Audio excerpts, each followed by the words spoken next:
قال المؤلف رحمه الله تعالى ونفعنا بعلومه في الدارين آمين.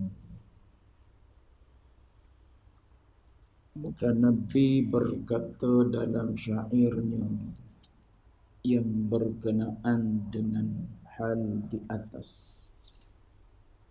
setiap sesuatu akan tertarik kepada bentuk yang sama, dan yang paling mirip dengan kita dalam hal keduniaan adalah orang yang berperangai buruk. Jika kemuliaan tidak dapat diperolehi kecuali orang-orang yang memiliki kedudukan, pastilah para serdadu itu akan tetap di atas dan debu-debu akan tetap berada di bawah.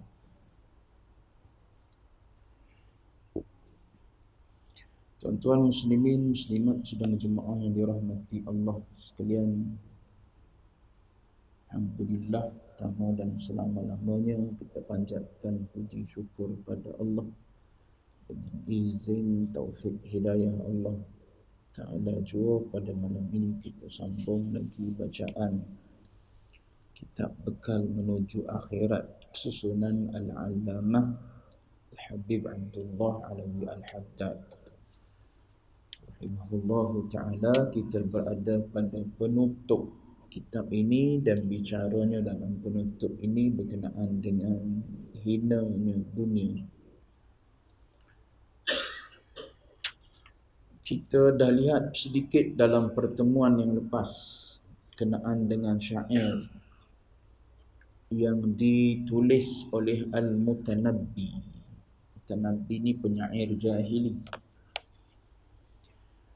Dalam syair itu beliau menyebutkan setiap sesuatu akan tertarik kepada bentuk yang sama. Setiap sesuatu wasyibhu syai'i munjadhibun ilaih. Setiap sesuatu akan tertarik kepada bentuk yang sama. Kita sama-sama kita pun ada satu titik pertemuan yang sama, barulah kita boleh duduk sekali. Begitu juga dengan dunia ni. Orang yang tertarik dengan dunia ni ialah orang yang hatinya kotor. Maka dia tertariklah pada perkara yang kotor. Sebagaimana Quran sebut al-khabithatu lil-khabithin. Quran sebut wat-tayyibatu lit-tayyibin. Biasanya macam tu. Bukannya maknanya Allah Ta'ala tetapkan orang yang jahat maka tak akan bertemu dengan orang yang baik. Bukan, biasanya macam tu. Perempuan-perempuan yang khabithat, perempuan-perempuan yang jahat ni biasanya dia akan duduk dengan lelaki-lelaki yang jahat lah. Dia nak bertemu dengan lelaki yang baik macam mana, tepat dia pun tepat tak elok. Begitulah. Wat-tayyibatu lit-tayyibin. Perempuan-perempuan yang baik akan dipertemukan dengan lelaki-lelaki yang baik, sebab mereka bertemu pun di tempat-tempat yang baik. Jadi dunia ni dipandang keji, bukan secara mutlaknya. Bila mana dunia tu tak memberi manfaat kepada akhirat, maka dunia tu adalah dunia yang dipandang keji. Maka orang yang minat kepada dunia yang dipandang keji sehingga lupa akhirat tu maknanya orang yang ada juga sifat tu.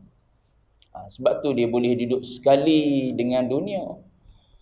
Dia boleh hanyut sekali dengan dunia. Sebab ada titik pertemuan antara dunia dengan apa? Dengan orang yang cintakan dunia. Muhibbud dunya. Baik. Yang tu kita dah lihat dalam pertemuan yang lepas. Sambungan dia, wa ashbahuna bidunya natugham. Dan yang paling mirip dengan kita dalam hal keduniaan ni adalah orang yang berperangai buruk, yakni orang awam yang hina akhlaknya, yang tidak berilmu, yang ikut syahwat hawa nafsu. Orang yang macam itulah orang yang jatuh dengan dunia. Adapun orang yang berilmu, orang yang tak ikut keinginan syahwat dia, orang ni tak tertipu dengan dunia. Biasa orang tertipu dengan dunia ni orang yang tak berilmu, tak kenal dunia ni sifat dia macam mana, menyebabkan dia terheretlah dengan fitnah dunia. Patut hadis sebelum ni disebut dah, ad-dunya hulwatun khadirah. Dunia ni Nabi sifatkan dalam hadis dia adalah hulwah, sesuatu yang manis. Bila sebut manis, kalau kita letak pada gula, dia jadi tempat hurungan semut. Tu kalau nisbah pada gula, maknanya semut pakat mari. Tak nampak kalau nak kira semut tu sebenarnya ada dalam rumah, tapi bila letak je manisan gula, mari. Mari ramai daripada penjuru tu, penjuru ni. Begitulah ibarat dunia ni. Bila orang tu tak kenal. Padahal dengan sebab dia mari hurung tu, mati dia. Tak gitu tuan-tuan? Matilah tuan-tuan ambil riset. Tuan-tuan spray, mati je. Supaya orang panggil ayam, nak sembelih ayam. Orang buat macam mana? Mula-mula tabur jauh. Tuan-tuan tak pernah beda ayam tak? Supaya saya pun. Kita yang nak tangkap ayam bukan boleh main kejar macam uping gitu, tak sempat, tak dapat lah kita, dia terbang tak dapat. Sebab tu orang bijak dia tabur jauh dulu, tabur berah jauh, ayam pun makan. Lepas tu dia tabur makin dekat, makin dekat, makin dekat. Makin dekat dia dengan kita tu sebenarnya bahaya. Dapat kat kita, mati dia gitu. Buat gula kurma, makan anak beranak kan. Sedap. Cuma nak sebutnya ialah begitulah perumpamaan dunia ni. Siapa? Orang yang tak berilmu. Orang yang berilmu, kalau katakanlah ayam tu ramai-ramai, ada seekor yang graduate universiti. Jawab dia, yang mana yang pergi dekat tu mati, kena tangkap. Yang ngaji sikit ni lagi, dia tahu dah ni cara umpan ni, cara nak tangkap ni. Dia bijak apa? Bijak ayam kampung. Banding dengan apa? Banding dengan ayam bandar. Ayam bandar ni tak payah kejar tuan-tuan, dia suruh lahir. Memang dia dijadikan ataupun dilahirkan untuk apa? Untuk dimakan daging dia. Adapun ayam kampung kita tabur dekat tu, dia tengok-tengok lagi nak makan, bijak dia. Dia berpengalaman. Baik. Begitulah ibaratnya dunia ni. Kalau kita berilmu, tak tertipu dengan dunia. Sehebat mana pun dunia mari di depan mata kita, kita tak akan tertipu dengan dunia. Sebab tu dia kata yang paling mirip dengan kita dalam hal keduniaan ni, orang yang berperangai buruk juga. Sebagaimana dunia tu keji, maka orang yang akan tertarik dengan dunia, orang yang berakhlak keji juga. Orang yang dengan sebab dia tak berilmu, dia berakhlak keji, dia ikut hawa nafsu syahwat dia, maka dia hanyut dengan permainan dunia tu. Begitu. Baik. Jadi dunia ni Nabi sebut ulwatun, benda manis, dan khadirah, benda yang hijau, benda yang tenang, menyebabkan kita ni suka. Jadi galik kita dengan apa? Dengan dunia tu. Tapi orang yang berilmu tak galik dia dengan dunia, dia tahu dia mai ke sini ada tugas dan tanggungjawab dia. Baik. Jika kemuliaan tidak dapat diperolehi kecuali orang-orang yang memiliki kedudukan. Jika kemuliaan tidak dapat dimiliki, tidak dapat diperolehi kecuali orang-orang yang memiliki, yakni orang-orang yang benar-benar layak pada kedudukan tu. yakni orang yang layak ni orang yang berilmu, orang yang berakhlak. Tu orang yang betul-betul layak sepatutnya diberi dunia pada mereka. Sebab apa? Dengan sebab mereka itulah dunia ni terpandu. Dengan sebab mereka itulah dunia ni jadi aman. Tak aman macam mana saya sebut dah contoh. Orang yang berilmu ni bukan setakat manusia selamat, bahkan haiwan pun selamat. Tumbuh-tumbuhan pun selamat kalau ada orang yang berilmu. Mana orang yang berilmu benarkan taruh bukit ikut suka. Tebang pokok, tebang di bukit sodok tahu ke? Maknanya ratakan bukit itu, maknanya kalau orang tu orang yang berilmu, dia tahu dengan sebab ratakan bukit boleh mendatangkan banjir. Tapi bila bagi kepada orang yang boleh jadi reti, tapi sebab ikut perangai huduh hawa nafsu, jadilah bukit ditarah, bukit diratakan, menyebabkan tempat tak pernah banjir jadi banjir. Itu benda-benda berlaku dalam masyarakat itu. Tapi kalau bagi pada orang yang benar-benar ada ilmu, terutamanya ada ilmu agama, dia tak tamak dia tengok kemaslahatan umum. Kemaslahatan umum ni kan muqaddam, didahulukan daripada maslahat khusus. Sekarang ni mendahulukan maslahat khusus, nak memenuhi keinginan individu, kroni dan sebagainya lebih daripada kepentingan orang awam. Biarlah orang awam jadi apa pun, yang penting puak-puak kita kaya. Tu contoh tuan-tuan. Saya tak cerita politik ni. Contoh nak macam mana dia mari gitu idea. Baik. Cuma nak sebutnya, andai dunia ini diberi kepada ahli dia, pada orang yang betul-betul layak, berilmu dan berakhlak, jawab dia bukan setakat manusia selamat, alam pun selamat. Haiwan pun selamat. Sebab apa? Tak dibenarkan potong, tak dibenarkan ratakan sesuka hati. Haiwan yang duduk dalam hutan selamat, tak keluar tengah-tengah jalan. Tahu-tahu gajah keluar tengah jalan, harimau keluar tengah jalan, masuk dalam kampung orang. Sebab apa? Dialah tempat tinggal dia dah ditarah. Tu andai orang yang berilmu diberi. Sebab tu dalam Quran sebut inna khaira man istajartal qawiyul amin. Dalam surah Yusuf sebut inna khaira man istajarta. Kisah bukan dalam surah Yusuf. Kisah tentang anak Nabi Allah Syuaib alaihi salam dengan Nabi Musa. Bila mana anak Nabi Syuaib alaihi salam ni dibantu oleh Nabi Musa, sebab Nabi Musa tengok daripada jauh laki-laki ni pakat duk sibuk ambil air daripada perigi nak bagi minum pada haiwan ternak dia. Tapi jauh daripada sudut tu ada dua orang perempuan. Nabi Musa tengok daripada jauh, perempuan ni tak masuk, tak bercampur tu dengan lelaki tu, maknanya bersesak-sesak dengan lelaki. Lalu datanglah Nabi Musa tanya kepada dua orang perempuan ni, kenapa kamu duduk sini dua-dua? Orang lain duduk sibuk ambil air nak bagi makan pada haiwan ternak.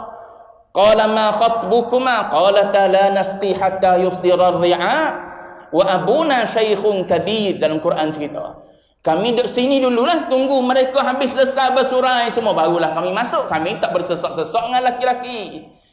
Tu pun kami keluar tu sebab wa abuna shaykhun kabir, ayah kami orang tua, tak larat nak buat dah.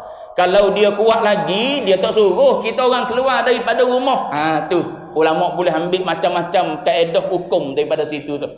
Muslimat perempuan keluar daripada rumah tu maslahat apa? Sebab tu orang-orang dulu tak serupa orang-orang hari ni. Cara kira perempuan keluar daripada rumah hari ni bebas sangat-sangat. Sebebas lelaki hari ni. Dah tak berlaku macam mana sosial. Tu dulu wa abuna shaykhun kabir, ayah kami orang tua. Sebab apa? Tak boleh keluar dah. Jadi kamilah terpaksa. Tapi kalau kami keluar pun kami tak bersesak dengan lelaki tu. Fasaqalahuma, lalu Nabi Musa pun pergi ambil air bagi minum kepada apa? Kepada haiwan ternak yang dimiliki oleh Nabi Allah Syuaib alaihi salam. Baliklah dua orang ni awal daripada biasa. Sebab apa? Yalah sebab Nabi Musa dulu. Balik awal dia. Bila balik awal, ayah dia pelik tanya, Dia pun cerita laki sekian-sekian tolong. Gitu. Ayah bila tahu ada anak lelaki, ada anak perempuan yang berkawan dengan lelaki, kena ambil tahu lelaki tu siapa. Jangan biarlah dia keluar dengan lelaki tu. Panggil hari ngadak kita dulu, anak kita tu. Takkan nak lepas gitu je anak kita pada orang. Kita pun tak kenal hati budi lelaki tu. Panggil dia mari temu dengan kita. Lelaki yang jujur dia mari temu dengan kita. Tapi kalau dia playboy, dia nak tukar-tukar je. Nak ambil orang ini kata buat-buat rasa dia panggil. Buat-buat rasa puas tinggal dia tu. Ramai lagi yang lawa masa duduk dengan dia paling lawa sekali atas dunia. Tipu sangat-sangat tu ayat tu. Anak kita hidung pun tak ada. Tapi dia kata lawa sangat-sangat, paling lawa dalam dunia. Ayat penyangat. Anak kita hidung pun tak ada, bubuh dalam camcotih lemah dah. Dah tak ada hidung. Tapi dapat ke lelaki buaya paling lawa sekali. Sebab tu kalau kena tahu panggil, mari jumpa. Jadi Nabi Musa ni dipanggil oleh ayah dia, Nabi Syuaib alaihissalam tu lah. Akhirnya saya ringkaskan cerita disebut ni. Inna khaira man istajartal qawiyul amin. Orang yang terbaik untuk engkau beri upah, maknanya orang yang bekerja dengan dia, kita bayar upah, bayar gaji pada dia, ada dua ciri. Satu, al-qawiyyu al-aminu. Al-qawiyyu maknanya orang yang kuat.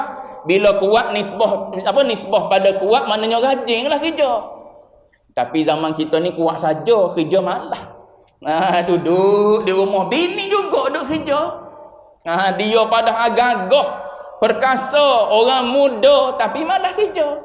Nak jadi tiktoker je. Lepas tu tiktoker tak masuk-masuk duit pun. Cuma nak sebutnya ialah orang yang disebut sebagai orang yang patut dan layak diberi tugasan ni ialah satu ciri dia orang yang kuat. Kuat pada fizikal. Tu kuat pada fizikal, luaran dia mesti kuat. Baru orang tu orang yang boleh sanggup pikul apa saja tugasan. Tapi kalau dah lemah awal-awal lagi lah tak boleh buat kerja, kita tengok dah tak boleh buat kerja dia ni. Sebab apa? Fizikal dia tak larat dah. Lepas tu bidang kerja dia pula jenis kerja buat binaan lagilah tak larat. Tu satu ciri dalam Quran sebut. Lepas tu al-amin, mesti seorang yang aman. Dua tu, dapat dua tu beres anak kita. Lelaki yang nak pada anak kita tu orang yang kuat, maknanya rajin kerja. Lepas tu amanah pula dia. Amanah beres, bukan amanah parti ni. Amanah maknanya bersifat dengan sifat amanah. Budak hari ni tuan-tuan, ni cerita di U ni, cerita di universiti. Budak bijak ni tuan-tuan, masuk Universiti Malaya ni maknanya budak bijak. Universiti Malaya ni antara top universiti dunia. Dia duduk di ranking berapa dunia. Nak banding dengan UIA tinggi dia, nak banding yang UKM tinggi dia. Maknanya budak-budak yang masuk tu budak-budak bijak dah. Result straight A belum tentu lagi, tengok merit pula. Tu kes yang Cina hari tu.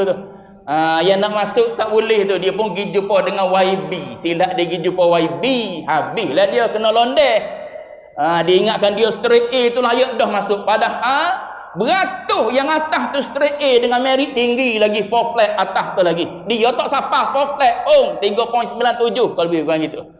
3.97 tu dia kata tak layak dah. Sebab apa? Fakulti ni hanya nak 120 orang. Lebih kurang gitu lah cerita dia. Dia duduk di nombor 127. Dan macam mana nak boleh masuk? Silap dia bawa pada YB viral lah cerita dia. Cuma nak sebutnya budak bijak tu nak masuk UM ni. Tapi dalam kes, ada kes-kes dalam peperiksaan, boleh dia buat dia ni orang yang kudung tangan, padahal ada tangan. Tujuan apa? Satu tangan betul ada, dia buat macam kudung. Sebab apa? Di satu tangan tu dia nak tulis nota, dia nak simpan nota. Tu tak amanah, sangat-sangat tak amanah kantoi lah. Cuma nak sebutnya macam mana dia orang yang bijak mikir macam tu nak buat. Masuk tu terpilih dah, bijak dah, tapi malah ngaji. Nak suruh lulus dapat degree ni melalui nipu. Bawa nota, tiru nota. Macam-macam lah. Terpaksa sekarang ni pihak universiti buat peraturan. Nak masuk kena scan dan sebagainya lah. Ni smartphone jam-jam smartwatch semua ni memang tak boleh daripada dulu lagi. Bukan peringkat universiti je, peringkat sekolah pun tak boleh. Pensel box tak boleh bawa dah sekarang ni. Botol air kena botol yang telanjang tu, yang transparent tu tak boleh. Sebab apa? Budak-budak kita ni cerdik bak nipu. Ni generasi sekarang ni. Generasi Gen Z, tuan-tuan. Alpha dah, ada alpha tingkatan. Kalau alpha tingkatan 2 kau sekarang ni. Habis kurang gitu lah, tuan-tuan. Cuma nak sebutnya, yang Quran kata orang yang boleh diberi amanah ni, kerja ni ialah qawi, satu fizikal dia, amin. Amin ni adalah sifat batin dia. Amin ni sifat batin. Zahir dia kuat, batin dia adalah seorang yang amanah. Yang ni kalau bagi dunia pada dia, mana dunia tu adalah dunia yang aman. Yang ni yang akan kembali pada kita ni, diperintah oleh Al-Imamul Mahdiyul Muntazar. Yang tu nanti akan ada 2 sifat ni. Qawi pun ada pada dia, amin pun ada pada dia. Sebab tu pada masa tu aman dunia. Seluruh dunia, bukan Malaysia aja, seluruh dunia aman. Tak ada manusia yang boleh terima zakat pada masa tu. Sekarang ni berlambak faham dia? Banyak tuan-tuan. Saya ulang sekali lagi. Syekh Fahmi sebut. Dia kata kalau dalam sesebuah negara tu ada orang yang merempat, tak ada makanan, tak ada tempat tinggal, kita kena tahu pada masa tu berlaku penipuan pada peringkat pemerintah. Sebab Allah Ta'ala sediakan hasil mahsul dalam satu-satu negara mesti cukup untuk semua yang ada datang di negara tersebut. Tiba-tiba ada yang gelandangan, tak ada rumah, ada yang tak ada makanan. Iyalah tu, berlaku tu rasuahnya, ribanya, penipuannya, macam-macam jenis jenayah yang kita duk tengok tu. Tu semua tu berlaku sebab apa? Sebab boleh jadi dia ada qawi saja tapi tak ada amin. Nak ada dua-dua, qawiyun amin. Zaman Imam Mahdi tak ada orang yang layak terima zakat. Sebab keadilan memang diagihkan pada semua. Harta benda semua orang milik. Zaman kita ni zaman zaman caca merba lagi. Belum lagi sampai pada masa dia. Nanti akan sampai satu masa dia. Baik. Gitu. Jika kemuliaan tidak dapat diperolehi kecuali orang-orang yang memiliki kedudukan, maknanya orang-orang yang benar-benar layak. Benar-benar layak maknanya berilmu dan berakhlak. Itu dunia. Pastilah para serdadu itu. Serdadu ni apa? Tuan-tuan, serdadu ni askar. Askar. Dalam Arab ditulis ta'alal jaishu wan hattal qitamu. Al-jaish itulah serdadu. Askar, tentera. Pastilah pasukan tentera tu akan tetap di atas dan debu-debu akan tetap berada di bawah. Pasukan yang mulia tadi tu akan terus diangkat. Adapun debu-debu yang kotor tu, manusia-manusia yang kotor, niat yang tak elok tu, terus-terusan jatuh ke bawah. Orang yang mulia akan diangkat, orang yang hina akan jatuh ke tempat asal dia. Tu dunia, sifat dia. Baik. Hasan Al-Basri rahimahullahu ta'ala berkata, kematian membuka aib dunia. Kematian membuka aib dunia. Apa maksud dia?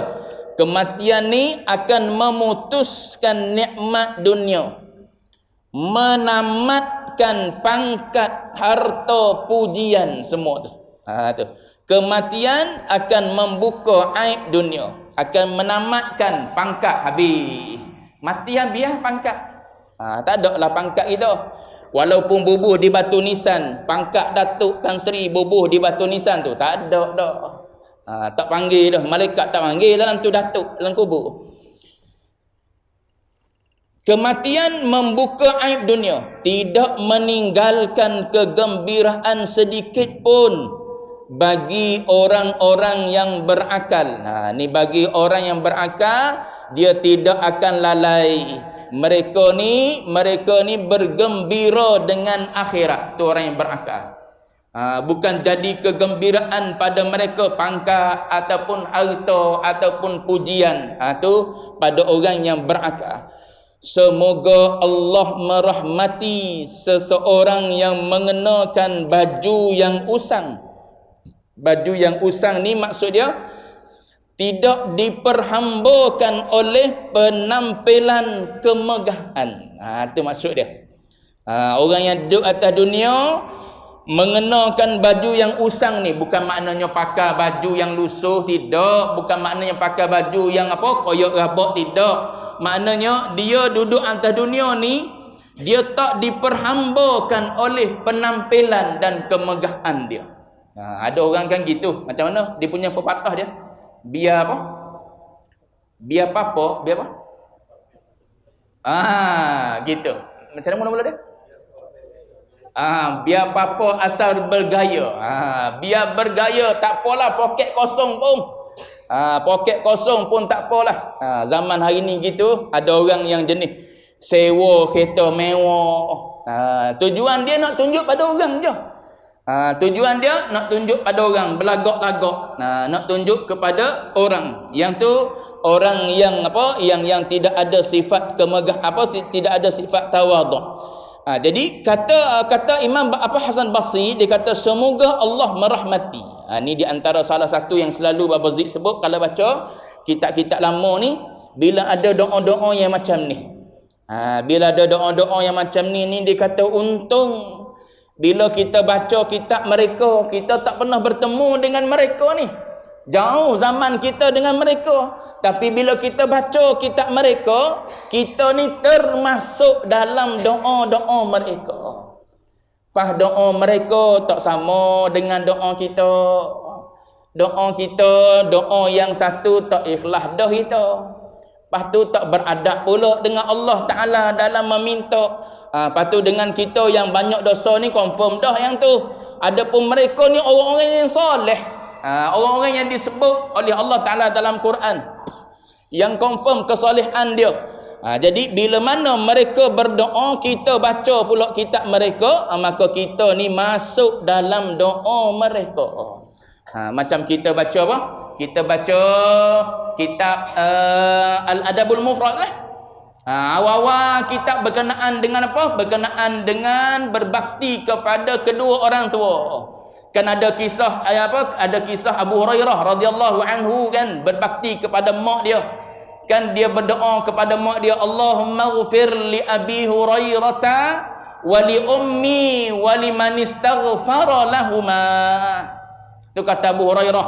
Kata Abu Hurairah, wahai Allah, ampunilah aku, ampunilah ibuku, dan ampunilah orang-orang yang beristighfar kepada mereka berdua, yakni kepada Abu Hurairah dan juga kepada ibunya. Maka Al-Imam Ibn Sirin yang menulis kitab Tafsirul Ahlam tu, dia kata bila aku dengar Abu Hurairah sebut, Imam Ibn Sirin sempat dengan Abu Hurairah, dia kata bila aku dengar Abu Hurairah sebut macam tu, maka aku pun kata, wahai Allah, ampunkanlah dosa Abu Hurairah, dosa ibunya dan dosa kami. Sebab apa? Sebab aku nak masuk diri aku dalam doa Abu Hurairah radhiyallahu anhu. Abu Hurairah ni maklum bukan orang calang-calang macam kita mengaji. Wakafkan diri dia untuk tuntut ilmu sampai tak bekerja. Sebab tu dia orang yang paling banyak sekali meriwayatkan hadis. Tak peduli pada makan minum, ada, tak ada. Sebab apa? Khidmat pada ilmu yang datang daripada baginda Nabi. Maka orang ni orang yang sangat dikasihi oleh Allah, dikasihi oleh Rasulullah. Bahkan berkat daripada doa Nabi yang Nabi doakan pada Allah supaya dia jadi orang yang dikasihi. Dikasihi di kalangan manusia, maka banyak pemberian diberi kepada Abu Hurairah. Jadi Abu Hurairah ni pernah berdoa macam tu. Jadi kalau kita berdoa, dalam doa kita minta bukan setakat ampun pada kita, mak ayah kita, kaum muslimin saja, masuk dalam tu doa kepada Abu Hurairah dan mak dia. Kita termasuk dalam doa Abu Hurairah. Kita dengan dia jauh sangat-sangat, dia sezaman dengan Rasulullah. Kenal pun tidak kita dengan dia. Sekarang akan datang nanti akan berhimpun dengan dia nanti di akhirat. Sebab apa? Doa kita ada nama dia. Walaupun tak pernah bertemu dengan dia, nanti Allah Ta'ala himpun di akhirat bersama dengan dia. Oh, ni Abu Hurairah radhiyallahu anhu. Tu untung kita baca kitab-kitab para ulama ni. Adapun kitab-kitab hari ni tidak ulama mana. Jadi ulama-ulama ni yang betul-betul jujur ikhlas ni.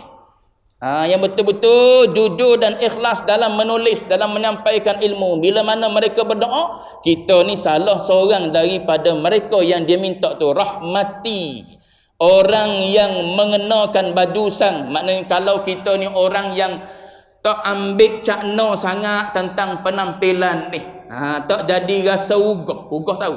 Maknanya tak rasa kekok dengan penampilan. Kadang-kadang kita dengan penampilan rasa kekok dah kita. Kita pakai baju kita ni bukan brand Jekyll. Apa? Jekyll ke sekarang ni tuan-tuan yang tengah naik. Orang tengah naik brand Jekyll sekarang ni untuk gaya. Kita baju biasa-biasa je pakai di tubuh kita. Elok je pakai baju tu, tapi rasa hina sikit. Tu maknanya benda duk ada dalam hati kita tu. Sebab tu dia jadi bandingan tu. Kalau tidak, kalau kita mikir akhirat, apa masalah dia pada baju kita? Yang penting baju aku dah menutup aurat, kena dah ciri-ciri yang Allah Ta'ala sebut. Pakaian tu walibasut taqwa dzalika khair. Inilah pakaian takwa. Pakaian yang menutup aurat. Ada brand, tak ada brand atas tekak, tak penting pun. Dia selok ada Uniqlo, kita selok tak ada, lo pun tak ada. Tak ada masalah pun. Sebab apa? Libasut taqwa dzalika khair. Dia pakai seluar pendek walau Uniqlo, kita pakai seluar panjang walau tak ada jenama apa-apa. Dia pakai baju nampak pusat, Uniqlo contoh ni tuan-tuan. Kita pakai baju tak ada brand apa-apa, tapi menepati syariat. Bagus pakaian kita lah daripada dia. Tapi kalau dunia jadi ukuran, jawab dia kita berasa rendah diri. Sebab apa? Tak ada brand.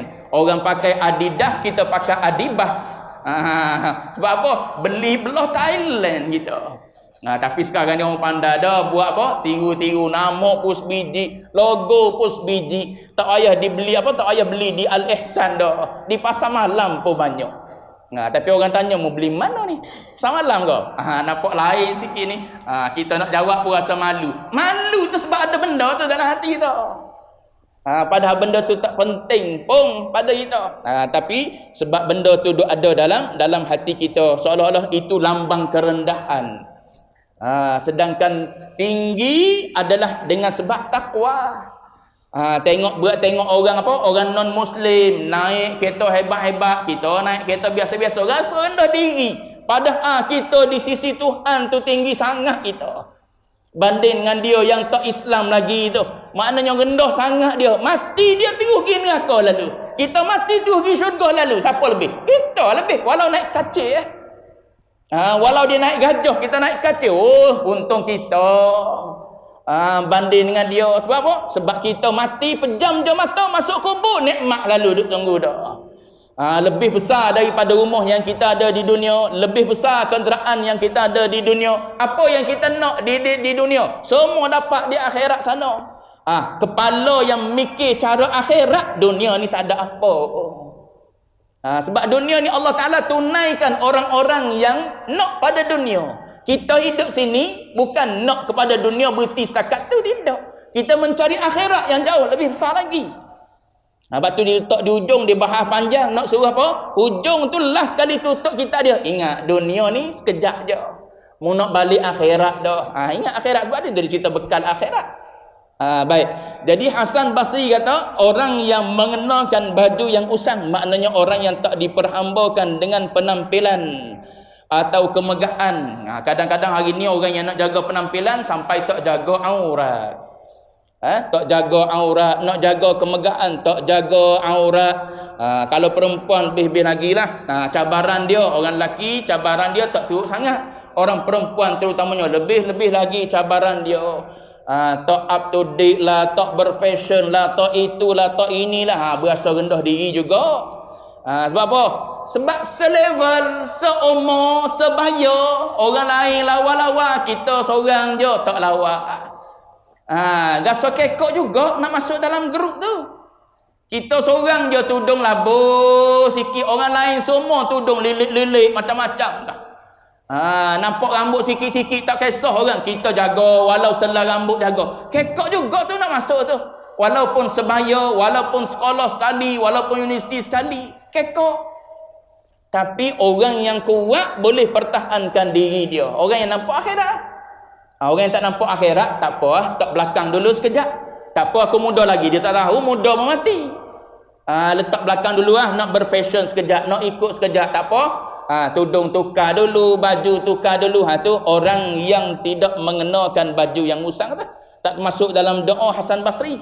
Doa Hasan Basri ni Allah Ta'ala rahmati seorang yang mengenakan baju yang usang. Maksud situ ialah tidak diperhambakan oleh penampilan ataupun kemegahan. Baik. Dia doa lagi. Semoga Allah merahmati orang yang memakan roti kering.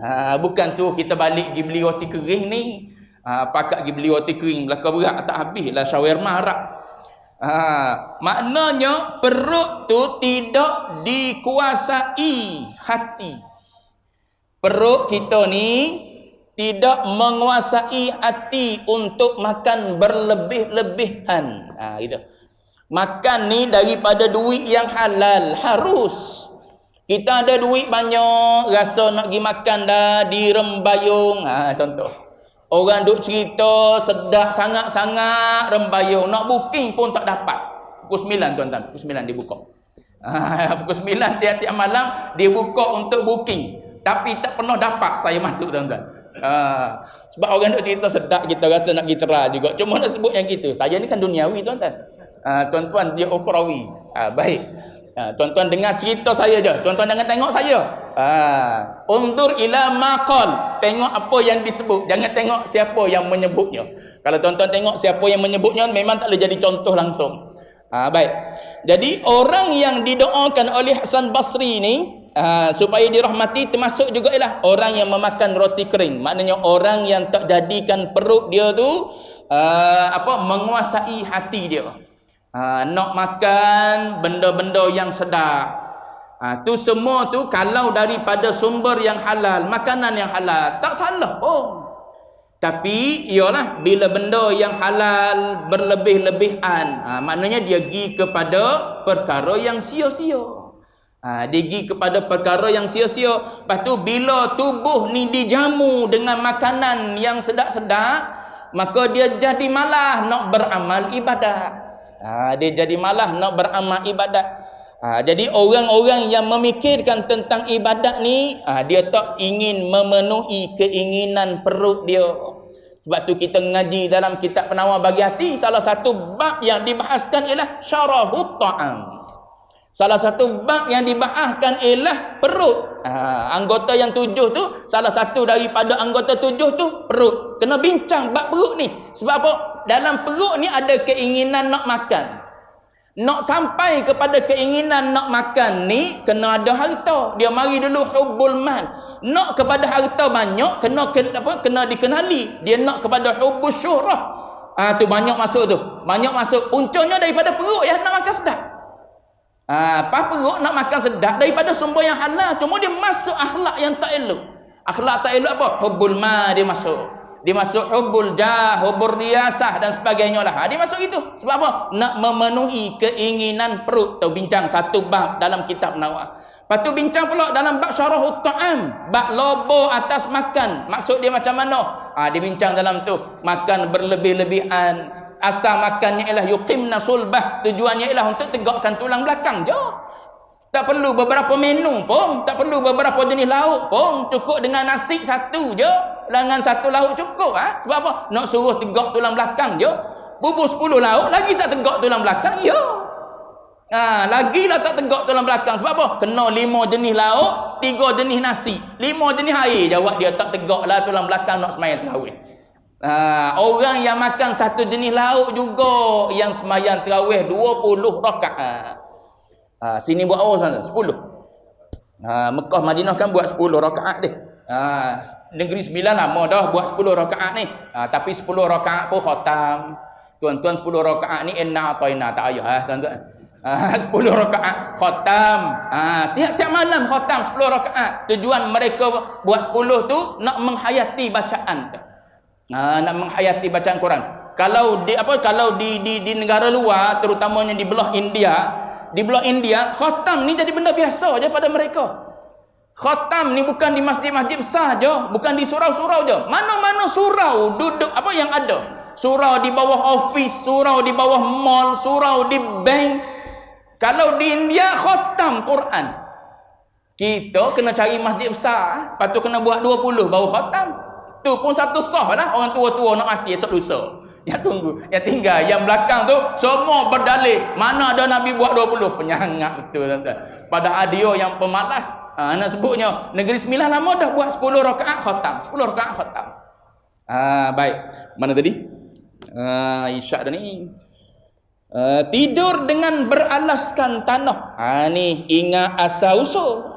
Tidur beralaskan tanah ni bukan suruh tidur atas tanah. Maknanya tidur tu beralaskan tanah, maksudnya ingat asal usul kejadian. Ingat tempat kembali, menangisi kesalahan-kesalahannya, penyesalan yang ikhlas, dan terus menerus beribadat. Maknanya istiqamah hingga mati duduk dalam keadaan beribadat pada Allah Ta'ala. Itu termasuk dalam doa Al-Imam Hasan Al-Basri rahimahullahu ta'ala. Habis itu akan datang sambung lepas daripada Syawal ke Ramadan. Syawal tak dah. Lepas Syawal Zulqa'dah tuan-tuan. Zulqa'dah. Beliau radhiyallahu anhu, Hasan Basri juga sebut, jika rasa cinta pada dunia telah masuk dalam hati, hilanglah rasa takut pada akhirat. Wallahu a'lam wa ilmuhu atam.